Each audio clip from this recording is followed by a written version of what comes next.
துணி தைக்கக்கூடிய ஊசி துளைக்குள்ள யானையினுடைய உடம்பு நுழையுது, ஆனா வால் மட்டும் நுழைய மாட்டேங்குது. இதற்குரிய விடை என்ன அப்படின்னு அர்ஜுனன் கேட்கிறான். தர்மர் சொல்றாரு, கலியுகத்துல கெட்டதெல்லாம் சீக்கிரமா இந்த காதுக்குள்ள நுழையும். தேவையில்லாத செய்திகள் இந்த காதுக்குள்ள ரொம்ப எளிமையா போயிடும். ஆனா நல்லது இந்த காதுக்குள்ள போக சிரமப்படும்.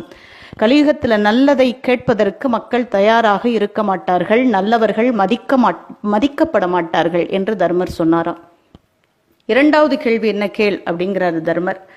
ஒரு பக்கம் ஒரு கிணறு இருக்கு, மற்றொரு பக்கம் 6 கிணறுகள் இருக்கு. ஒரு கிணத்து நீர் எடுத்து 6 கிணத்தையும் நிரப்ப முடியும். ஆனா 6 கிணத்து நீரை சேர்த்தாலும் இந்த ஒரு கிணத்தை நிரப்ப முடியாது. அதற்குரிய விடை என்ன? தர்மர் சொன்னார், இந்த ஒரு கிணறு என்பது பெற்றோர்கள், 6 கிணறு என்பது பிள்ளைகள். பெற்றோர்கள் எத்தனை சிரமப்பட்டாவது அந்த 6 குழந்தைகளையும் வறுமையையும் மீறி தங்களால் இயன்ற வரைக்கும் அந்த குழந்தைகளை பராமரிப்பார்கள், பாதுகாப்பார்கள். ஆனால் வயோதிக காலத்துல 6 குழந்தை இல்லை 10 குழந்தையாக இருந்தாலும் அந்த தாயையும் தகப்பனையும் பாதுகாப்பதற்கு, தாங்கி பிடிப்பதற்கு தயங்குவார்கள். அம்மா நீங்க 1 மாசம் அண்ணன் வீட்டில் இருங்க, அப்பா நீங்க 1 மாசம் தம்பி வீட்டில் இருங்க என்று பாகப்பிரிவினை நடக்கக்கூடிய காலகட்டம் கலியுகம். அந்த காலம் வரும் என்று தர்மர் சொன்னாராம்.